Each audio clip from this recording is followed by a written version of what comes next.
As Travers Gladwin's valet filled the tall, slim glasses with the fizzing amber-colored fluid which constitutes the great American highball, the two friends stretched their legs and lost themselves for a few moments in aimless reverie.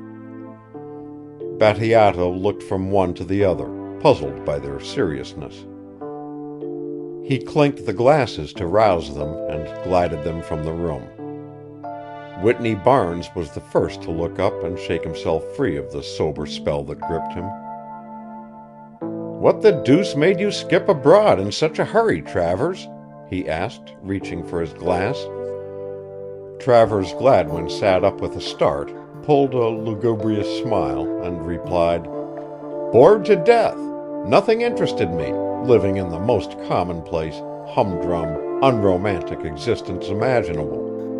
Teas and dances, dances and teas, clubs and theaters, theaters and clubs, motors and yachts, yachts and motors.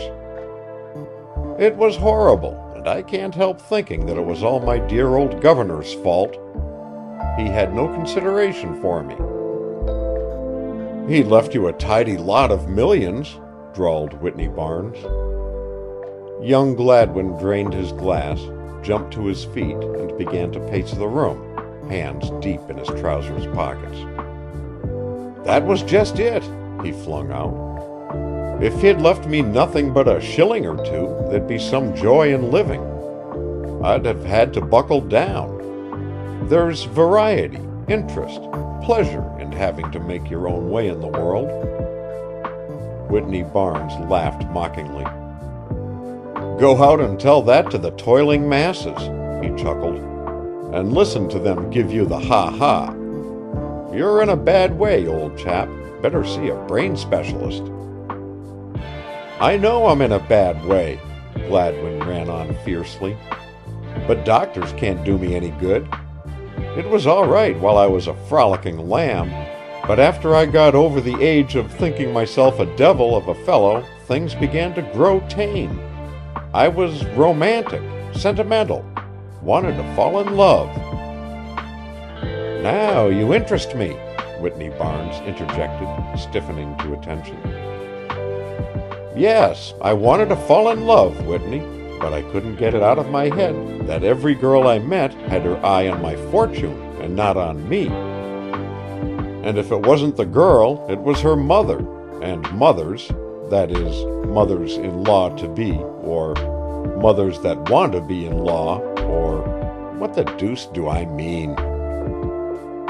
"I get you, Steve. They're awful. Go on." "Well, I gave it up, the hunt for the right girl."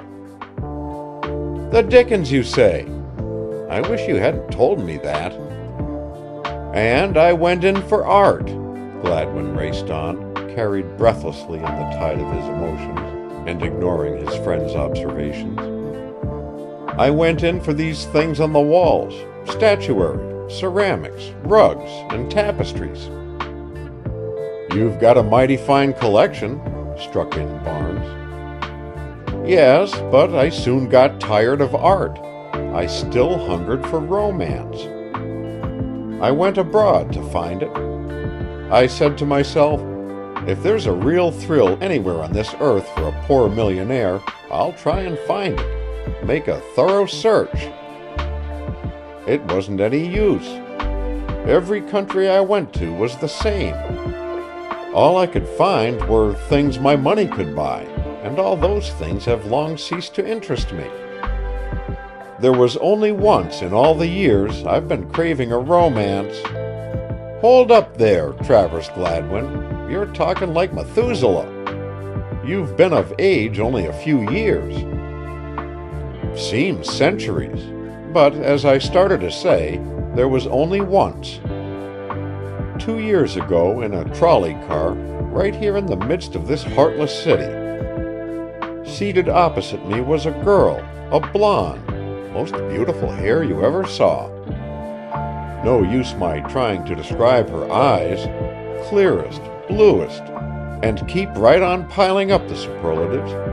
Peaches and cream complexion with a transparent down on it, dimples, and all that sort of thing.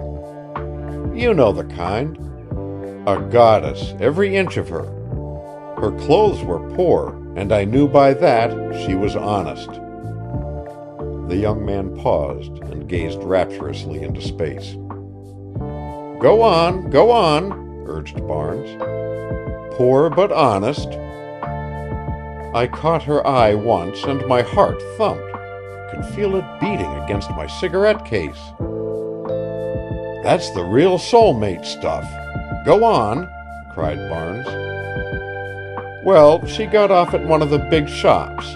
I followed. She went in one of the employees' entrances. She worked there, I could see that. And did you wait for her to go out to lunch? No, I had an engagement. Next day I caught that same car, but she was not on it. I kept on trying, and the fourth day she was on the car, looking lovelier than ever. When she got off the car, I got off. I stepped up and raised my hat.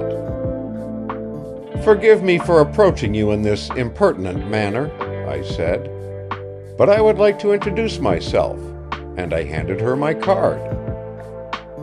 The youthful head of the House of Gladwin stopped abruptly and slid listlessly into a chair.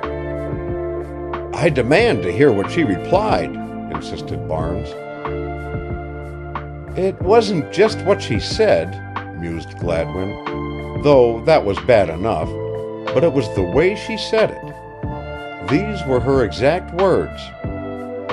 Go on, you fresh slob, and sneak your biscuits. How does that suit you for exploding a romance? Blown to powder and bits, murmured Whitney Barnes somberly. Sorry you told me this, never mind why, but there's one thing I've been wanting to ask you for a long time. How about that girl you rescued from drowning 4 years ago? I remember it made you quite famous at the time. According to all standards of romance, you should have married her. Travers Gladwin looked up with a wry smile. Did you ever see the lady? He asked sharply. No, was she pretty? She was a brunette. You don't fancy brunettes? She was a dark brunette. Dark? Yes, from Africa. That was tough luck, exclaimed Barnes without cracking a smile. End of chapter 9. Recorded by Roger Moline.